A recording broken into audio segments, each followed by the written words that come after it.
Bonjour à chacune et à chacun. Je suis ravie de participer à cette session de formation. L'accompagnement spirituel me tient beaucoup à cœur. Alors personnellement, je ne fais pas l'accompagnement, mais j'accompagne des retraites d'un point de vue biblique. On voit beaucoup de choses dans le fil de l'évolution dans une retraite sur l'accompagnement. Alors, je vais vous dresser un petit... on va parcourir l'Évangile et puis voir dans l'Évangile en quoi, finalement, Jésus est l'accompagnateur exemplaire et comment son attitude exemplaire peut inspirer et enraciner nos pratiques d'accompagnement. L'accompagnement spirituel et la réalité qu'il recouvre est une pratique très ancienne dans l'Église. Elle est un prendre soin par l'écoute. Elle se veut une aide au discernement pour conduire sa vie, apprendre à reconnaître l'appel et la présence de Dieu dans celle-ci. L'accompagnement a pour finalité de faire grandir l'autre dans sa relation à Dieu et lui permettre de rejoindre le dynamisme de la vie trinitaire qui est échange mutuel, alliance dans la réciprocité. Alors, cette pratique ancienne de l'accompagnement, elle s'enracine dans la Bible. On y trouve de nombreuses figures d'accompagnateurs. Ainsi, dans l'Ancien Testament, le prêtre Élie avec le petit Samuel, 1 Samuel 3. Le prophète Nathan avec David, 2 Samuel 12.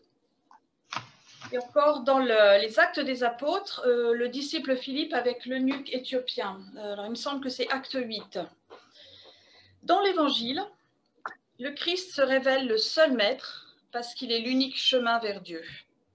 Jésus nous dit bien, moi je suis le chemin, la vérité et la vie. Personne ne va vers le Père sans passer par moi. Jean 14, 6. Jésus sait en effet de quoi est fait le cœur de l'homme. Il sait que l'homme est fait pour Dieu et qu'il est lui-même le chemin pour aller à Dieu. Et pour toutes ces raisons, il est l'accompagnateur par excellence. Alors, je vous propose de regarder ensemble, à travers plusieurs textes dans l'Évangile, les attitudes que Jésus a vis-à-vis de ses interlocuteurs et la manière qu'il a de les consoler, au sens fort du terme, de leur réouvrir des chemins de vie et de foi et de les mener vers le Père. Alors, le premier texte auquel on peut se référer pourrait être celui de la rencontre de Jésus avec les disciples d'Emmaüs. Luc 24. Dans ce récit de Pâques, nous voyons deux hommes en chemin qui s'entretiennent et s'interrogent dans un état intérieur de grande tristesse et de désolation. Jésus s'approche et marche avec eux sur le chemin, mais eux sont empêchés de le reconnaître. Alors, vous connaissez tous bien ce récit. Que fait Jésus avec ces deux hommes qui sont plongés dans un grand état de désolation ? Il commence par les faire parler de ce qu'ils vivent, de ce qu'ils ressentent, de ce qui s'est passé. De quoi discutez-vous ? Leur demande-t-il. Il les rejoint au point où ils en sont, dans leur tristesse pleinement exprimée. Nous espérions que c'était lui qui allait délivrer Israël. Quelques-uns de nos compagnons sont allés au tombeau, mais ils ne l'ont pas vu. En fait, Jésus leur fait faire un exercice de relecture de leur vie, sans les interrompre, en les écoutant jusqu'au bout. Il avance à côté d'eux, avec eux, mais à bonne distance pour respecter leur mystère. Cette scène de relecture est assez longue dans ce récit. Cette scène d'écoute de la relecture qui respecte le mystère des disciples. Jésus ne se substitue pas à eux dans ce qu'ils ont à dire. Cette écoute et cette relecture de vie est la base de tout bon accompagnement. Ça, je pense que vous l'avez déjà bien intégré, mais c'est bon de l'enraciner dans la parole. À partir de ce que les disciples d'Emmaüs disent, de leur manière de lire les événements, Jésus va reprendre les choses autrement, en leur donnant les clés de lecture dont ils ont besoin pour sortir de la désolation, de la non-foi. Donc Jésus leur interprète dans toute l'Écriture ce qui le concerne. Il les enseigne, il les ouvre à un autre regard sur ce qui s'est passé. Il les fait entrer dans une démarche de foi.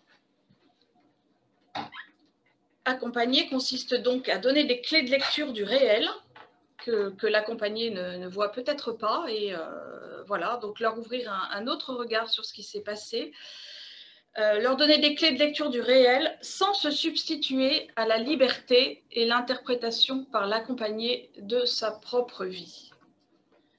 C'est l'accompagné qui interprète sa propre vie avec l'aide de l'accompagnateur. Jésus, avec les disciples d'Emmaüs, on donne quelques clés. La rencontre d'Emmaüs va laisser une trace dans le cœur des disciples. Ils diront, après avoir reconnu Jésus à la fraction du pain, « Notre cœur n'était-il pas tout brûlant, tandis qu'il nous parlait en chemin et qu'il nous expliquait les Écritures ?»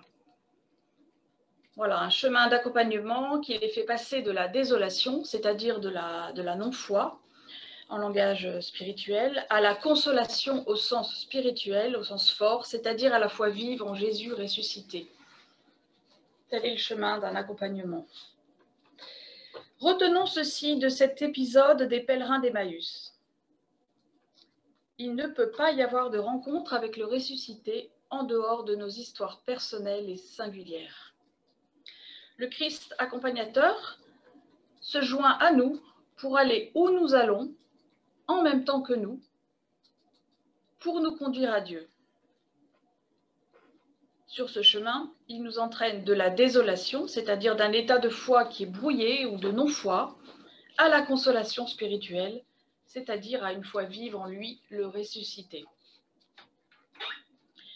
L'accompagnateur spirituel est au service de ce chemin, de cette relation entre celui qui demande un accompagnement et le ressuscité. Il exerce une écoute active des mouvements intérieurs de désolation et de consolation, comme Jésus le fait avec ses disciples, que la personne cherche à exprimer. Comme les disciples d'Emmaüs, celui que nous accompagnons a besoin d'un guide pour s'ouvrir à la présence de l'Esprit en lui, le reconnaître à l'œuvre dans sa vie, par la relecture de sa vie, pour se laisser enseigner par lui, discerner avec lui son chemin singulier et mettre en place les moyens d'approfondissement de sa relation au Christ. Alors, qu'est-ce qu'il y a derrière une demande d'accompagnement spirituel? Qu'est-ce qu'il faut entendre en fait derrière la demande propre? À quel niveau en fait Jésus entend cette demande et le désir qu'elle exprime? Donc là, on va regarder l'évangile du jeune homme riche dans l'évangile de Marc. Donc c'est Marc 10, 17. Dans l'évangile de Marc, un jeune homme riche demande à Jésus, « Bon maître, que dois-je faire pour recevoir la vie éternelle en partage ?» Qu'est-ce qu'il y a derrière cette question? Comment Jésus entend-il cette demande et ce désir? Dans le passage qui précède cette question et ce récit du jeune homme riche, Jésus laisse ses enfants venir à lui, car le royaume de Dieu est à ceux qui sont comme eux. Donc ça, c'est le passage qui est juste avant notre jeune homme riche. Et le jeune homme riche, comme tout un chacun, désire de tout son être le royaume de Dieu, qui est à ceux qui sont comme des petits-enfants. Ce royaume de Dieu qui est vie de Dieu, vie éternelle. Mais comment faire? Telle est la question du jeune homme riche. Comment faire pour entrer dans le royaume de Dieu? Alors pour Ignace de Loyola, ce désir de Dieu, qui est inscrit en tout homme, est le plus puissant des désirs humains, qu'il soit explicite ou bien la plupart du temps ressenti confusément. Ignace nous dit « L'homme est créé pour louer, respecter et servir Dieu, notre Seigneur, et par là, sauver son âme. » Donc ça, c'est le principe et fondement, c'est le porche d'entrée des exercices spirituels d'Ignace de Loyola. Voilà la finalité de la vie humaine et spirituelle. Louer, respecter et servir Dieu.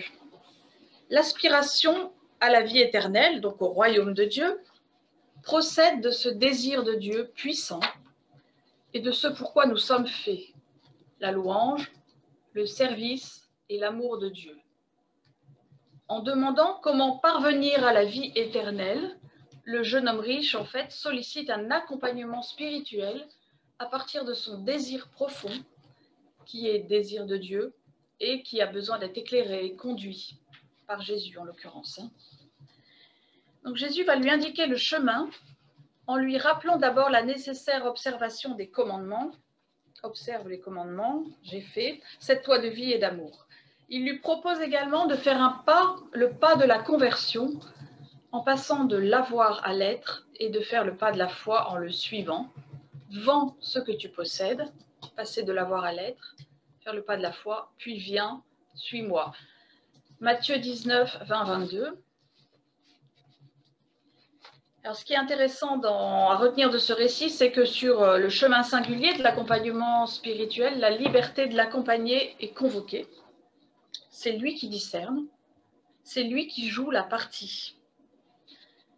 Le jeune homme riche choisit en effet de ne pas suivre Jésus. C'est son choix.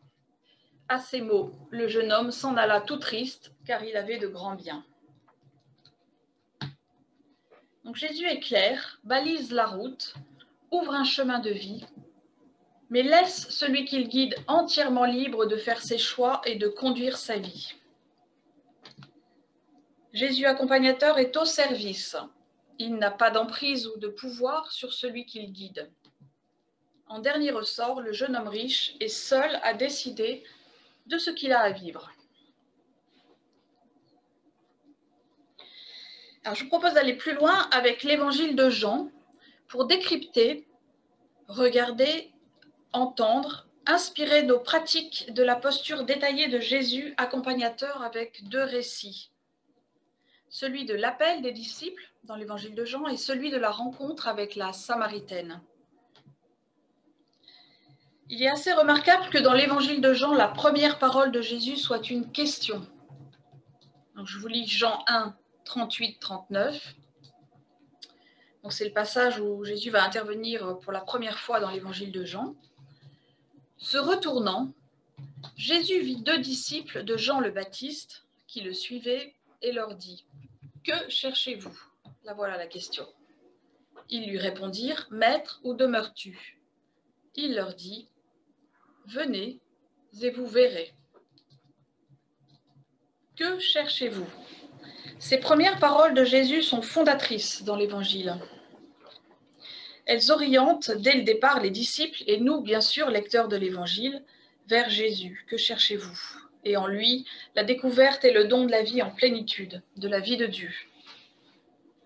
Cette révélation de l'être de Dieu en Jésus dans l'évangile de Jean culminera sur la croix qui est chez Jean le lieu de la gloire, le lieu de l'élévation, le lieu de la glorification de Jésus. Alors qu'attendent les futurs disciples de celui qu'ils perçoivent comme un maître? Eh bien, Jésus lui-même se rend attentif à leur désir profond qui est désir de Dieu. Il les questionne pour qu'ils creusent ce désir. Que cherchez-vous? Pour qu'ils creusent ce désir, pour qu'ils puissent faire le tri entre leurs envies fragiles qui ne comblent pas ou qui les placent sur des chemins mortifères et leur désir durable qui est souvent confus pour discerner ce qu'ils attendent vraiment et qui les porte vers la vie.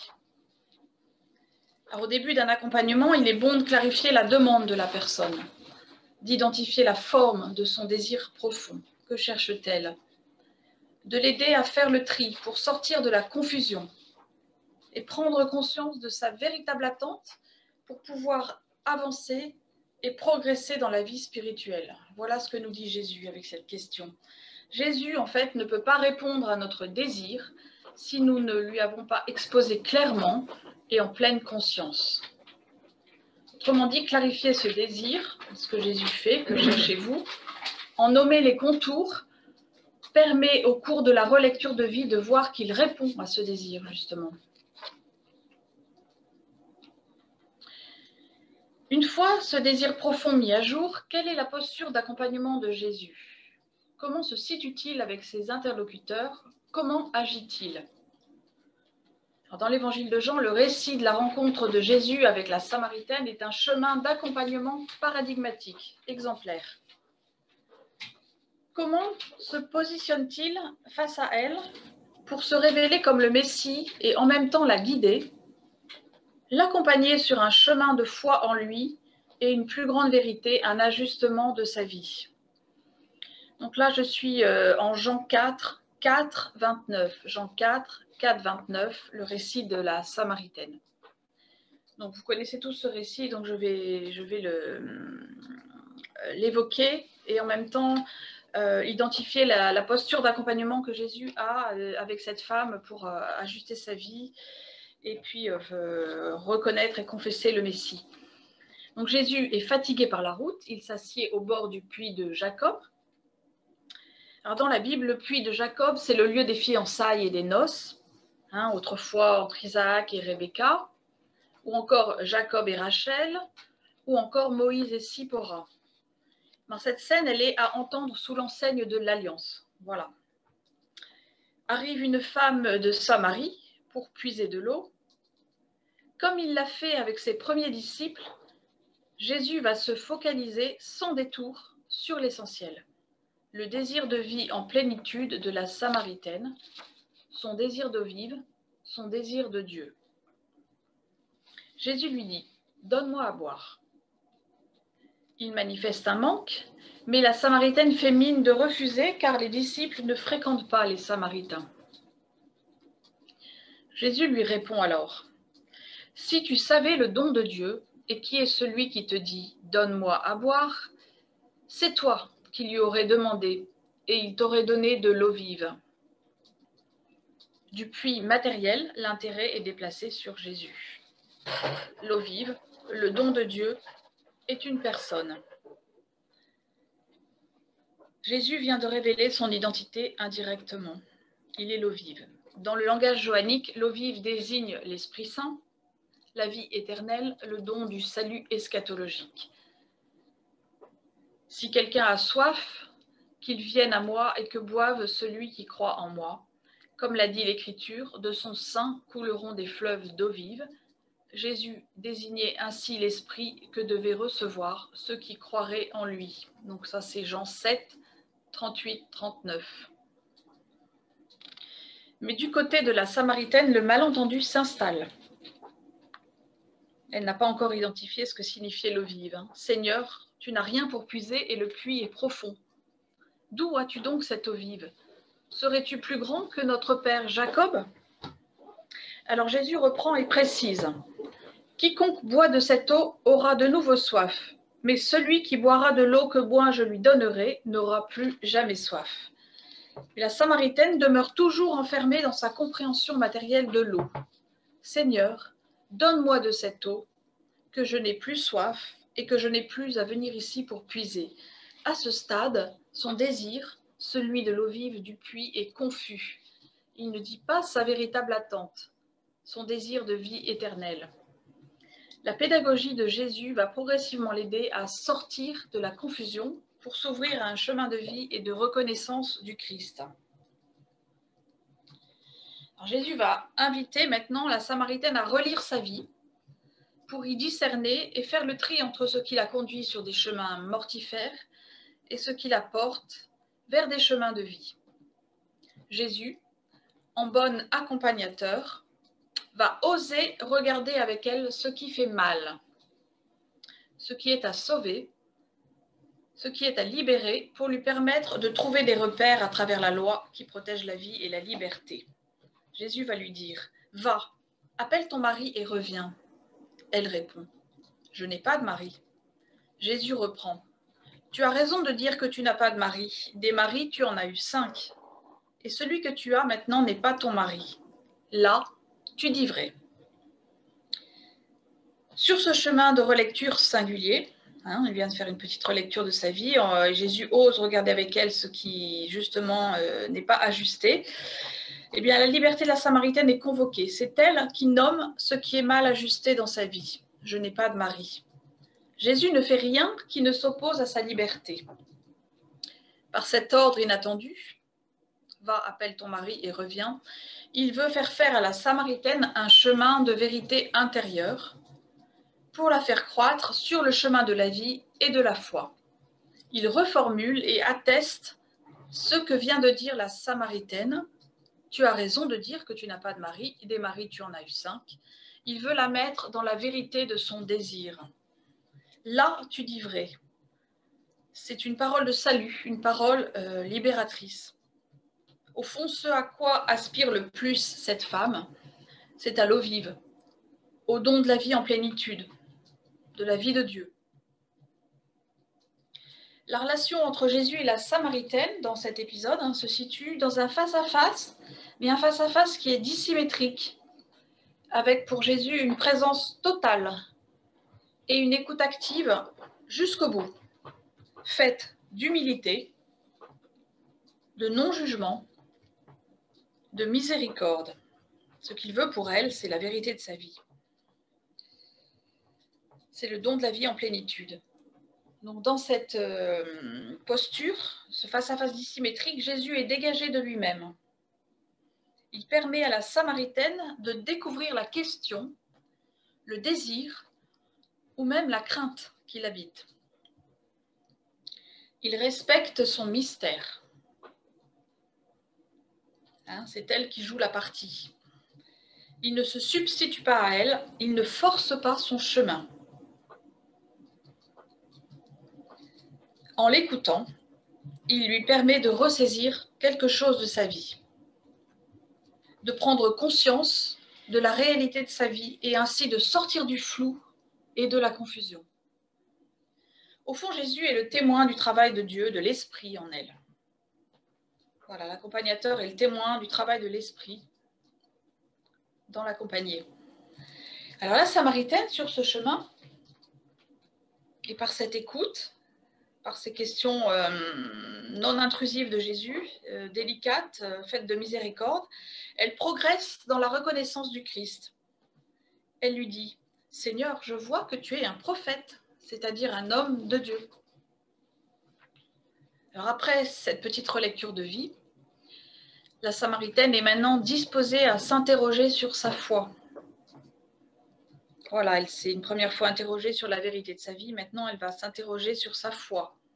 En quel Dieu croit-elle? Un Dieu transcende toujours l'idée qu'on s'en fait et nos fausses images de Dieu nous détournent de Dieu. Jésus va de nouveau risquer sa propre parole d'accompagnateur, sans chercher à plaire ou à être complice, mais en essayant de renvoyer la Samaritaine à ce qu'elle dit de sa relation à Dieu. Il va l'aider à prendre conscience des images de Dieu qui l'habitent pour découvrir le vrai visage du Père. Donc, progressivement, Jésus va se révéler à elle, ou en tout cas, elle va en prendre conscience. Alors, la Samaritaine dit à Jésus, « Eh bien, nos pères ont adoré sur la montagne qui est là, et vous, les Juifs, vous dites que le lieu où il faut adorer est à Jérusalem. » Femme, Jésus dit, « Femme, crois-moi, l'heure vient où vous n'irez plus ni sur cette montagne, ni à Jérusalem pour adorer le Père. Vous, les Samaritains, vous adorez ce que vous ne connaissez pas. » Les Samaritains donc, adorent sur le mont Garizim, ne vont pas à Jérusalem. Ils n'ont pas tout à fait les mêmes textes que les Juifs. Jésus dit, « Mais l'heure vient, et c'est maintenant, où les vrais adorateurs adoreront le Père en esprit et en vérité. Dieu est esprit, et ceux qui l'adorent, c'est en esprit et en vérité qu'ils doivent l'adorer. » Au fond, Jésus invite la Samaritaine au culte authentique, au culte spirituel, au culte en vérité. Maintenant, la Samaritaine est allée au bout de son itinéraire et de sa quête spirituelle. Elle est disposée à recevoir la pleine révélation de Jésus. Et celui-ci va le faire à sa demande, même si celle-ci est encore indirecte. Puisque la Samaritaine va dire à Jésus, « Je sais qu'il vient le Messie, celui qu'on appelle Christ. Quand il viendra, c'est lui qui nous fera connaître toutes choses. » Pour elle, le Messie doit se faire l'expression de la volonté de Dieu. Il doit la dévoiler. Elle n'a pas encore fait le lien entre Jésus et ce Messie. C'est pourquoi Jésus va maintenant s'auto-révéler. Il va lui dire, « Je le suis, moi qui te parle. » Et la femme, voilà qu'elle laisse sa cruche et qu'elle revient à la ville et dit à tout le monde, aux gens de la Samarie, « Venez voir un homme qui m'a dit tout ce que j'ai fait. Ne serait-il pas le Christ ?» Jésus accompagnateur est donc le témoin de ce chemin qu'elle fait de réconciliation avec Dieu, avec le vrai visage de Dieu, avec le Père. Ne serait-il pas le Christ? Cette confession de foi, ne serait-il pas le Christ, finalement est le point de départ de cette conversion. Une alliance, je vous disais que ce texte, il fallait le lire sous l'enseigne de l'alliance. Une alliance est désormais nouée entre Jésus, qui en Jean est l'époux messianique, et cette femme de Samarie, et bientôt le peuple de Samarie tout entier. Alors pour conclure, quelques mots sur la finalité de l'accompagnement spirituel, qui est donc l'unification d'une vie et la dimension apostolique. Le document final du synode sur les jeunes, la foi et le discernement vocationnel, définit l'accompagnement spirituel comme un processus qui entend aider la personne à intégrer progressivement les diverses dimensions de la vie pour suivre le Seigneur Jésus. Intégrer progressivement les diverses dimensions de la vie pour suivre le Seigneur Jésus. Voilà la finalité de l'accompagnement spirituel. C'est le numéro 97 du document final.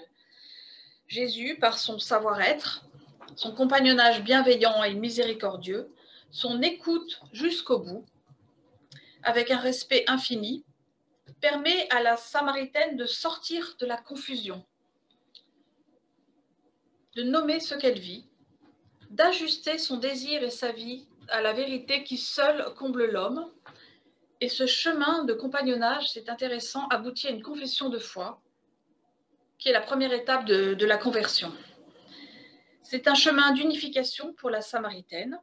La Samaritaine intègre et unifie son désir d'eau vive, qui est désir de Dieu, et le nécessaire travail de vérité sur sa vie, qui lui permet de reconnaître son Seigneur, de se tenir debout face à lui, de se mettre ou remettre en route sur le chemin singulier qui l'a conduit à Dieu. Et le fruit de cette unification, c'est la mission. La Samaritaine, forte de ce chemin accompagné par Jésus, va dire à ses compatriotes, « J'ai vu le Seigneur ». C'est la dimension apostolique de l'accompagnement spirituel. Au verset 39 de ce chapitre 4, beaucoup de Samaritains de cette ville crurent en Jésus à cause de la parole de la femme qui rendait ce témoignage. Il m'a dit tout ce que j'ai fait. L'accompagnement spirituel engendre l'accompagner à la vie avec Dieu par le Christ en l'initiant à la mise en place des moyens durables pour chercher et trouver Dieu dans la disposition de sa vie, pour demeurer avec lui, la relecture, la contemplation du Christ, la prière, la parole, les sacrements, pour que celui-ci invente avec Dieu le chemin que celui-ci veut lui donner. Pour qu'il invente avec Dieu le chemin que celui-ci veut lui donner. Un chemin singulier, celui qui lui permettra de porter un fruit abondant. Jésus nous dit dans l'allégorie de la vigne, en Jean 15, « En dehors de moi, vous ne pouvez rien faire. Ce n'est pas moi, ce n'est pas vous qui m'avez choisi, c'est moi qui vous ai choisi et établi, afin que vous alliez, que vous portiez du fruit et que votre fruit demeure. »